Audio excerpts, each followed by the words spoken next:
We're going to take a look now at Adam's butterfly. And I know I mentioned this before, but we want to look at where his hips are on the block, and we want to keep those up and let momentum take us towards the water.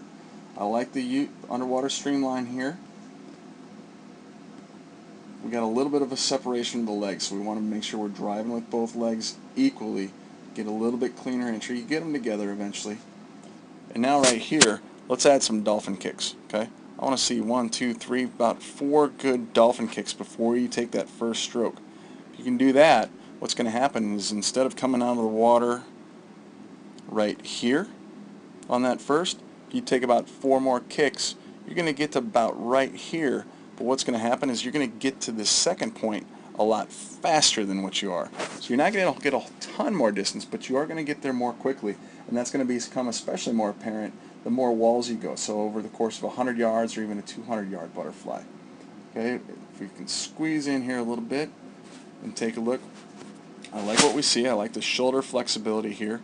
I like that you're not coming too high up to take that breath.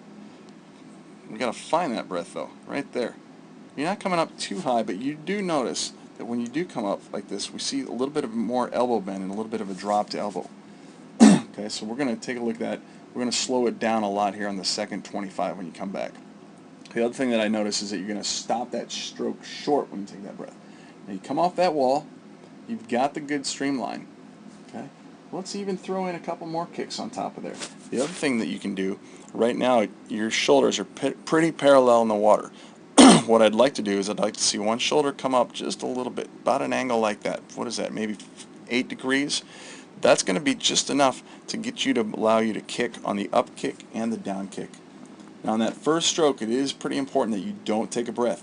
See, every inch that you try to come up here, your hips are going to want to go down about 1/4 inch. In order to get through a longer butterfly set or longer butterfly races, we want to keep the hips up on the surface of the water as best we can. That makes our kick more effective. Okay, as we take the stroke, what I notice now, starting to get fatigued, you're pressing those arms. Their arms are straight like that, if that's your arm, and they're pressing down on the water, just like that. Okay. Instead, what we'd like to see is we'd like to see those arms go out, hands go down, so we can catch that water, and then we're going to pull that water down past our body. Okay. This is a sign that you're getting tired. See how the strokes are getting to be a little bit longer in duration, but shorter in distance. If we look right here on the finish, see right now where your hands are coming in, they're starting to exit the water right about your hips. If we go back, let's go way back onto the first 25 and take a look at these strokes. See how those hips are finishing now towards your rear end? Okay, not right at your hip, but closer to your butt. That's what we notice when we see people getting tired. You're taking just as much effort and energy per each stroke. Problem is you're not getting as much out of each stroke. You're not getting as far off of, or getting as much pull out of each stroke.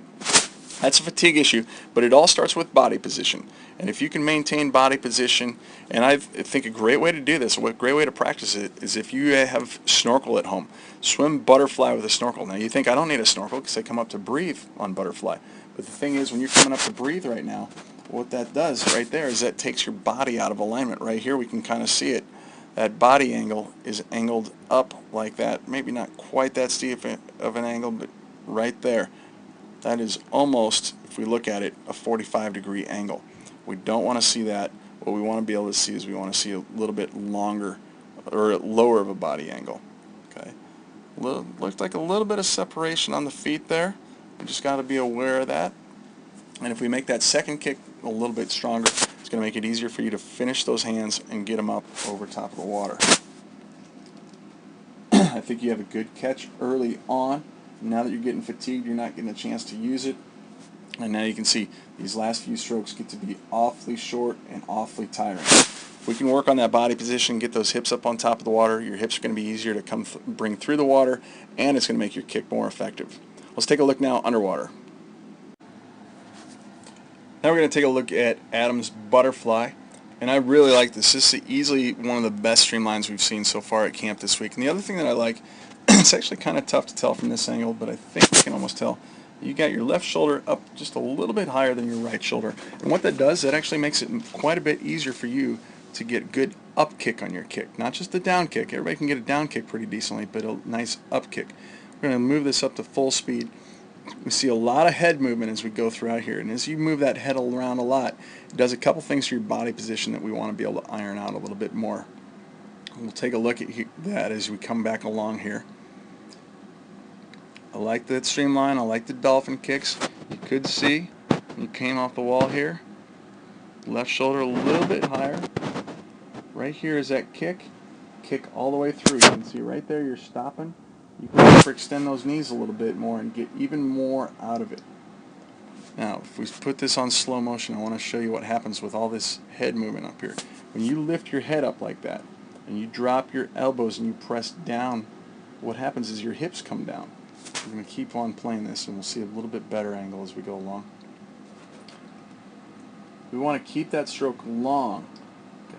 The way we do that is we start by right here. You can see you need to get those hands down a little bit deeper. Keep the elbows up on top of the water.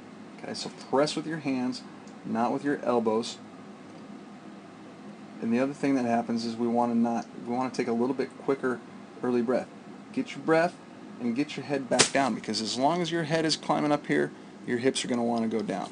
If your hips are going to go down, we're going to see a significant knee bend right there. And if we see that knee bend, we're not going to see power that can keep you up on top of the water. Now, what goes along with this, though, is that they work in tandem with one another. So if you can keep these legs straighter right through here, it's going to drive your hips up on top of the water more effectively. If your hips are up on top of the water, then it's easier for you to recover. It's easier for you to get a deep catch here.